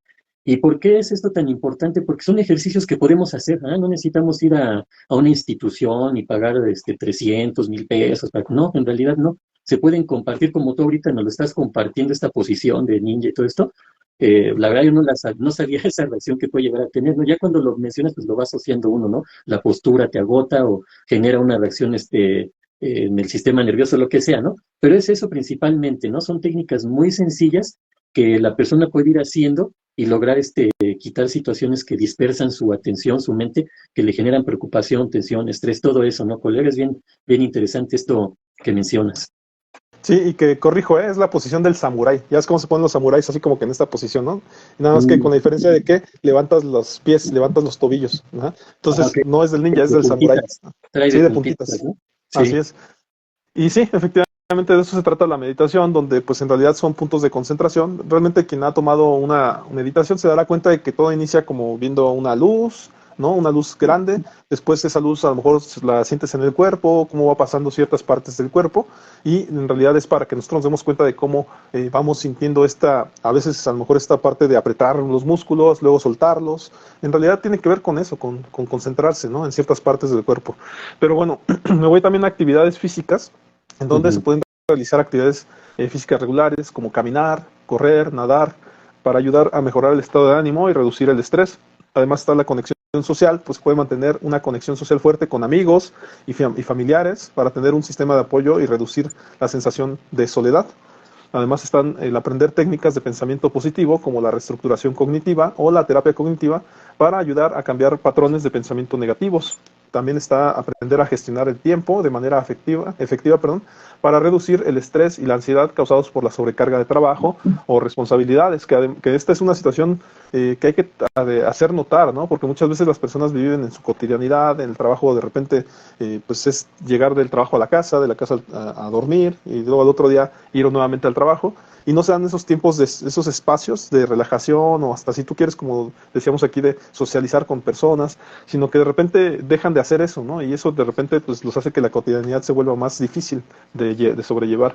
Además están, bueno, las técnicas de resolución de problemas, como aprender, en este caso, como la identificación de problemas, la generación de soluciones, la evaluación de resultados. Ahí me gustaría hacer notar que un adulto responsable, ¿no? Que se hace notar o se hace llamar responsable, tiene mucho que ver con la resolución de problemas. Yo siempre les hago notar también en terapia que somos solucionadores de problemas, ¿no? Podríamos agregarles crónicos, ¿no? O algo así, porque a final de cuentas todo el tiempo estamos resolviendo cosas, ¿no? O sea, qué mejor cuando resolvemos cosas hacia nuestro núcleo familiar, pero la realidad es que en realidad, pues cuando somos adultos, a veces nos responsabilizamos hasta de cosas que nos están pasando alrededor de nosotros, ¿no? ¿Quién se puede hacer cargo a lo mejor de una situación incómoda, ¿no? O sea, vamos a poner aquí, voy a poner de ejemplo una situación, ¿no? Pero de repente ves en el cine, qué sé yo, tú vas al cine y ves una persona que se pelea con una novia que le avienta las palomitas al novio, ¿no? Y se va, ¿no? Y entonces deja al novio ahí todo incómodo, ¿no? ¿Qué pudiéramos hacer en esa situación? Pues a lo mejor Recogiendo mucha las gente diría, palomitas. recoger las palomitas, ¿no? No, en este caso, pues mucha gente no hace nada, ¿no? O sea, pero alguien, un adulto responsable pudiera acercarse, oye, ¿estás bien? ¿No? A la persona que se quedó, haya sido la mujer o haya sido el hombre, oye, ¿te encuentras bien? No, pues que sí, ¿no? O sea, y ya como que a lo mejor ese acercamiento pudiera ayudar a que la persona se siente menos incómoda, ¿no? O sea, como hacerle notar que estas situaciones pasan a veces, que no siempre se puede estar bien con las personas, etcétera, ¿no? Pero, o sea, nada más es una situación a lo mejor hipotética, pero a ese punto voy. Las personas muchas veces se vuelven esas personas tomadoras de decisiones, ¿no? También habrá quien diga, yo no hago nada, ¿no? O sea, yo no me meto, y también esa es una decisión, ¿no? Pero es ahí donde empezamos a construir nuestra personalidad y precisamente nuestro andar en la vida, ¿no? También está por ahí el cuidado personal, aprender a cuidar de uno mismo, incluyendo la alimentación saludable, el sueño adecuado y la higiene personal, ¿no? Es más, en este momento que venimos de un diciembre que pudo haberse sido pesado en la cuestión de comer mucho, ¿no? Eso es bien sabido por todos, de que las reuniones familiares de repente, la cena familiar y todo esto nos hace comer de más, ¿no? Entonces, a lo mejor en enero pudiera venir la recuperación de decir, ¿sabes qué? Ahora voy a cuidar lo que como, a lo mejor hacer un poco de ejercicio para empezar a bajar de peso, ¿no? Y eso creo que es común a todos, que nos puede pasar en cualquier momento, ¿no? O sea, las reuniones familiares implican, pues, compartir con nuestros seres queridos y pues hay una sensación pues, de sentirnos bien, ¿no? Y como nos sentimos bien, pues entonces comemos más, ¿no? También está por ahí las estrategias para implementar, pues, las habilidades para coping, ¿no? Entonces, la primera está el establecer metas realistas y alcanzables para implementar habilidades para coping, ¿no? Esas metas pueden ser a corto plazo, a mediano y a largo plazo, ¿no? Es bien sabido. Además, crear un plan de acción para implementar habilidades para coping, incluyendo la identificación de recursos y apoyo, ¿no? No nos vamos a poner una dieta, ¿no? Que incluya pescado diario, porque a lo mejor no hay dinero para comprar pescado diario, ¿no? Pero podemos variarle, ¿no? De repente una pasta, de repente ahora sí un pescado, pero de repente también puede ser pollo, o de repente también podemos incluir, qué sé yo, arroz, ¿no? Pero entonces, efectivamente, tiene que ser realista, ¿no? Este tipo de regulación que hacemos. También está practicar regularmente habilidades para coping, para desarrollar la confianza y la competencia, ¿no? Entonces también está el buscar apoyo de amigos, familiares o profesionales de la salud mental para obtener orientación y motivación. Además, pues bueno, evaluar y ajustar regularmente el plan de acción para asegurarse de que están alcanzando las metas y están desarrollando habilidades efectivas para coping, ¿no? En este aspecto puede ser a lo mejor un calendario o un blog de notas, ¿no? En donde vayamos marcando los avances que hemos tenido y darnos cuenta de que generalmente nuestro punto de partida, puede ser el que en donde no estábamos haciendo nada. Entonces, cualquier acto después del punto de partida, pues es bueno, ¿no? Porque al final de cuentas ya estamos avanzando, ya estamos haciendo cosas. Yo siempre lo noto cuando, en mi caso particular, yo tengo este conflicto cada año, ¿no? De iniciar a hacer ejercicio y demás. Pero yo lo noto, a diferencia del primer día que inicié, todo lo demás puede llamarse actividad física, puede llamarse ejercicio o como sea. A final de cuentas, todo inicio, toda actividad es mejor que no hacer nada, ¿no? O sea, ciertamente hasta el hecho de caminar ya es un punto de partida, ¿no? Porque a final de cuentas, antes de eso no estabas haciendo nada. Entonces, pues bueno, este es un poquito de lo que pudieran incluir para empezar a hacer otras actividades o un plan de acción. A veces no todo es nutrición, no todo es hacer ejercicio, también pueden empezar a lo mejor un curso, ¿no? O sea, mucha gente, como dices, canaliza su atención a lo mejor en clases de guitarra, en clases de piano, o a lo mejor hasta meterse a estudiar a la escuela, ¿no? O sea, mucha gente inicia su preparatoria o inicia su universidad en línea y a lo mejor esto puede ser un tipo de implementación para empezar a hacer cosas que cambien tu rutina diaria, ¿no? Empezar a hacer otras situaciones. Pero bueno, al respecto no sé si quieran mencionar algo o mencionar alguna otra situación, colega. Sí, pues mira, como ya yo creo que nos vamos acercando al cierre de Sí, este sí. podcast. Me gustaría hacer como un resumen, una conclusión, ¿no? Del trastorno bipolar, ajá, el Ujú, cual se caracteriza por cambios de humor persistentes con periodos de elevación y remisión. ¿Qué significa esto? ujú. Hay periodos muy intensos y otros no tan intensos, en los que podemos hablar de manía, que son, vamos a ponerle ahí estos síntomas como la persona puede tener grandiosidad, autoestima muy inflada, ideas, se vuelan en sus ideas, pensamientos no muy acelerados. También esto genera que no sean tan atentos en algo, ¿eh? Porque como quieren todo, ajá, pues como que no se centran en algo principalmente, ¿no? Tienen mucha agitación psicomotriz, es decir, hay como hiperactividad, ¿no? Excesivo tiempo dedicado a ciertas actividades, a veces puede ser a una sola actividad, aunque su mente también está en otros lados, ¿no? Menos necesidad de dormir, participación en actividades de riesgo, lo que mencionábamos hace ratito, ¿no? Estados de ánimo, se expresa demasiado, muy eufórico, a veces pueden ser extremos en cuanto a, pueden ser personas que se irritan fácilmente, ¿no? También puede haber un aumento de la energía y disminución de la cantidad del sueño, ¿no? Lo que comentaba, ¿no? No nada más es de que no tengo ganas de dormir, sino que también tengo ganas de hacer muchas cosas, ¿no? Todo esto, ¿no? Tiene que ver con lo que es la manía. También hay que reconocer la parte hipomaníaca, ajá, o la hipomanía, que son todos estos síntomas, pero en menor grado, ajá, no son tan exagerados, ¿no? Por otro lado viene el aspecto de la condición clínica, vamos a ponerlo así, de la depresión, en el aspecto bipolar, ajá, y los síntomas puede ser una persona que duerma demasiado o que no duerma, ajá, por sus preocupaciones, por esa cuestión de no poderse centrar en un descanso, ajá, la mente está activa, ¿no? Hay que entender que en una depresión la mente no se relaja ni está ahí como en un estado ahí, casi casi blanco, ¿no? En el que no hay pensamiento, no. La mente se mantiene activa, pero lamentablemente en pensamientos que pueden ser catastróficos, en pensamientos hacia la propia persona, muy disminuidos, un autoconcepto muy negativo, ¿no? También puede haber hiperfagia, ¿no? O hipofagia, es decir, o pueden comer demasiado o pueden dejar de comer. Ajá. Por ejemplo, en el aspecto, en la parte de la manía, la persona puede dejar de comer. Ajá. ¿Por qué? Pues porque tiene tanta energía que no necesita recuperar energía ni con sueño ni con alimento, ¿no? Ni con descanso. O lo contrario, está desgastando tanta energía que puede tener esa necesidad a lo mejor de comer un poco más, ajá, pero a lo mejor no así de dormir más, ¿no? Eso sí se suele ir, ¿no? También hay un retraso psicomotor, ajá, o agitación se presenta, como mencionábamos, tanto en la depresión como en la manía puede haber síntomas psicóticos, ajá, o brotes psicóticos, puede haber la habilidad afectiva, es decir, como que hablar demasiado, a veces lo relacionamos con la persona que puede expresar muchas emociones o definitivamente pareciera que no tiene ni emociones, ¿no? Puede ser así de extremo esta situación, ¿no? Aceleración de pensamiento también, tanto en la manía como en la depresión. Ajá. Y hay que tener en cuenta que este tipo de trastorno nos puede llevar a otros tipos de trastornos o estar asociado con otros trastornos que incluso los otros trastornos hagan que el trastorno bipolar se maximice, ¿no? Eso es lo que vamos a entender por lo que es el trastorno bipolar, ¿no? Algo bien importante es a lo mejor el tratamiento. Hablábamos un poquito de lo que es el tratamiento psicológico. Me gustaría aclarar algo que aquí, cuando tú mencionaste de dónde puede venir, ajá, digamos, la etiología, todas estas cuestiones, algo que es bien interesante es la relación con la familia, colega. Ajá, es algo que también hay que hacer énfasis, ¿no?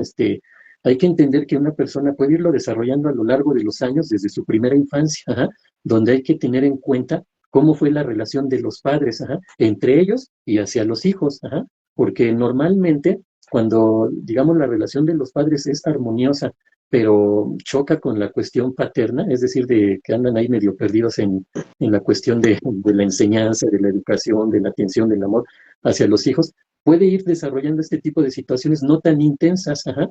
Sin embargo, si la relación entre los padres y la enseñanza hacia los hijos, o digamos, la paternidad, de alguna manera es muy deficiente o de plano es deteriorada o nula, esto sí puede llevar un porcentaje alto, tal vez hasta un 40% de mayor probabilidad en que la persona desarrolle estados depresivos o estados bipolares, ¿no? Entonces, es importante, es interesante verlo desde ese aspecto. Ajá.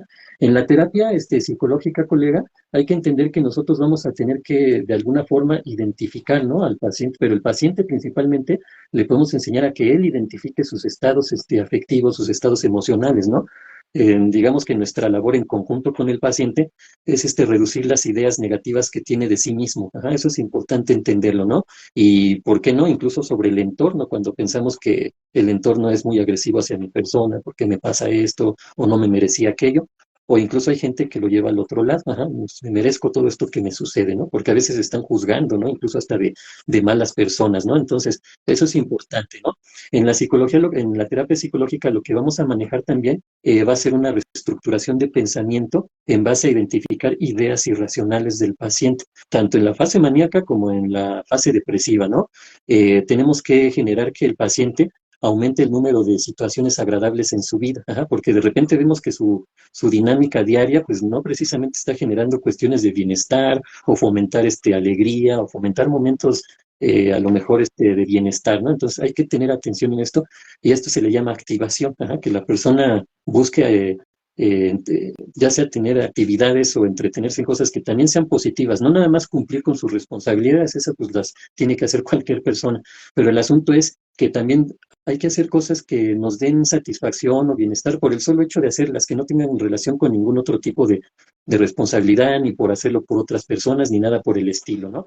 Obviamente tenemos que generar ese incremento en la capacidad de hacer bien las cosas, lo que mencionabas, ¿no? Resolución de problemas, ¿no? Mencionabas esta parte de que somos personas que normalmente estamos resolviendo problemáticas, ¿no? Ya en el caso del psicólogo, pues en conjunto con el paciente para que pueda resolver sus problemas, no nosotros resolverle sus problemas, ¿ajá? Hay que tener bien claro. Esto también va para los papás, ¿no? Que terminan resolviéndole los problemas a sus hijos, no. Hay que enseñarles a que ellos pueden resolver sus propios problemas o cuando no son capaces por la edad, por la falta de experiencia, de aprendizaje, etcétera, sí ayudarles a resolver el problema, pero en conjunto. Eso se va aprendiendo, ¿no? También es importante el aumento en la calidad de las relaciones interpersonales, ajá, porque de repente es una persona que se puede aislar o la pueden aislar. Por ejemplo, en la fase maníaca, híjole, a veces son personas que le chocan a otros, ¿no? Y es que es muy exagerado y quiere hacer y no sé qué, a la mera hora no hace nada, por X situación, ¿no? Entonces, estas personas tienen que desarrollar habilidades sociales. Es bien interesante esta parte, ¿no, colega? Es donde nosotros también trabajamos bastante, ¿no? Que la persona pueda relacionarse socialmente, porque somos seres sociales a final de cuentas. Entonces, esto es parte importante, tanto en la fase depresiva que me voy alejando, como en la fase maníaca que a lo mejor voy generando que los demás se alejen de mí, ajá.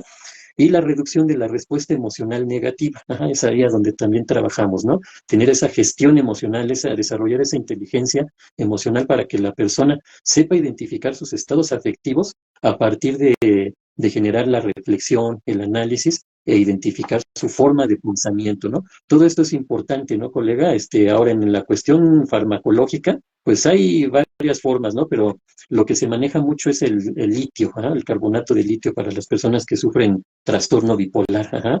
Se manejan los antidepresivos, obviamente, se manejan los ansiolíticos, es lo que se suele manejar ahí, e incluso los antipsicóticos, colega, porque como hemos mencionado a lo largo de este podcast, la persona puede llegar incluso a estados psicóticos, ajá, tanto en la fase depresiva profunda como en la fase maníaca en exceso, ¿no? En la euforia, todo esto. Entonces también es importante saber que la persona puede requerir incluso de antipsicóticos y por eso es importante la atención psiquiátrica. Ambas, tanto la atención psicológica como la atención psiquiátrica, ¿no? Es una situación que se debe de atender digamos, de manera integral, colega.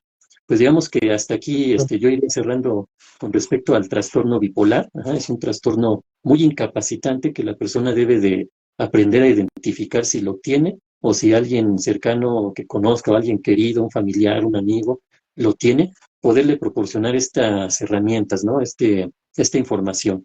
Claro, y que pues bueno, a final de cuentas nada más hacer notar, ¿no? O sea, es muy, pues yo diría fácil notarlo en cuanto a que las personas viven altibajos muy notorios, ¿no? Ujú. Entonces, no es así como que de repente una persona comúnmente puede a lo mejor tener una semana mala, ¿no? Como bien lo dijiste, y pues a lo mejor estar a lo mejor bajoneada, como se dice normalmente, esa semana, pero ya las demás lo ves como que activo y haciendo cosas, teniendo sus amistades y demás. A una persona con bipolaridad, pues sí puede ser que lo veas en la mañana muy bien, ¿no? Con manía, y en la tarde demasiado mal, ¿no? Entonces es como que muy fácil darse cuenta de que una persona está pasando por esto. Entonces sí he llegado a notar, a observar personas que de repente hasta hablan solas, ¿no? ¿Por qué? Porque de repente traen esta cuestión hasta incómoda y tienen que estabilizarse.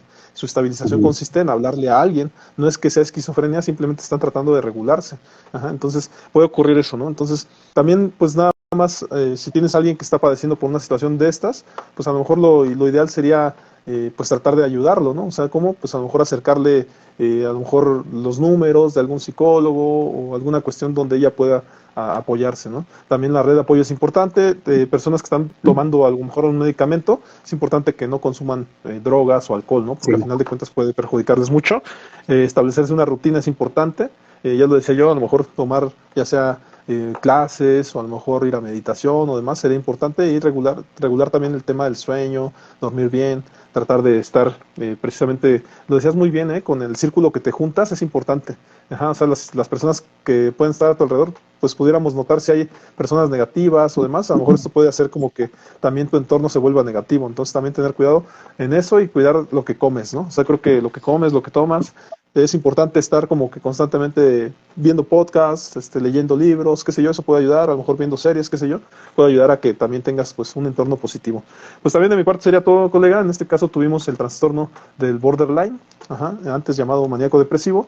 Este es el podcast Perspectivas Psicológicas. Desde luego estamos haciendo estas temáticas con la intención de acercar información a las personas y que pues pudieran conocer a alguien en su entorno y que le puedan proporcionar este podcast informativo acerca de cómo puede estarse viendo el borderline en las personas, ¿no? Pues los invitamos a que Claro, hagan la sí, colega. repetición. Ujú. Te Este, escucho. de repente manejamos algunos trastornos. El borderline sería el trastorno límite de la personalidad. Ajá. Ahorita nos enfocamos al trastorno bipolar, antes llamado trastorno maníaco depresivo, ¿no? Ajá. Así es, sí, Sí, cierto. sí, La bipolaridad, perdón. La bipolaridad, sí. que sería en este caso lo que antes se llamaba maníaco depresivo. Sí, precisamente hicimos la diferenciación en este Y podcast. con el Entonces, nada borderline. más que las personas, así es, nada más que precisamente es confuso. Entonces, para que las personas lo puedan ver, pues entonces que vean la repetición y ya ahí les podemos dar toda esta información que hoy trajimos para ustedes, ¿no?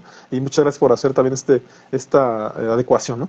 Por ahí, colega, pues tenemos nuestras redes sociales. Yo estoy como Psicomar Susano en mis redes sociales. Pueden ver la repetición y los diferentes clips que ponemos. Si gustas darnos también tus redes sociales para que la gente vea las repeticiones. Claro, con gusto, colega. Mis redes sociales de Psicología del Alma, estamos en YouTube, estamos en Facebook, en Instagram, en TikTok, en Twitter, X, ahí estamos.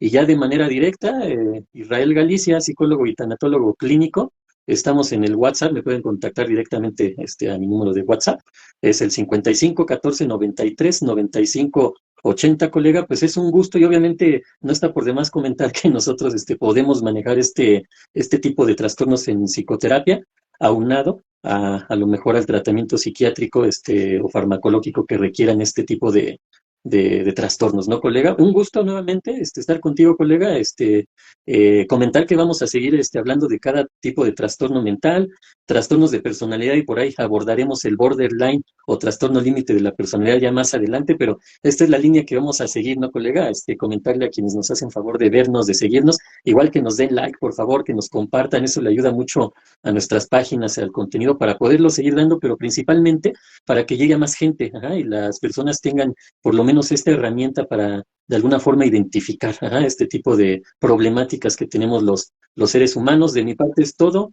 Nuevamente, un gusto, colega, estar aquí en Perspectivas Psicológicas. Pues yo me despido, colega. Nos vemos en la siguiente con otro trastorno. Así es que nos vemos y cuídense. Hasta luego. Hasta luego.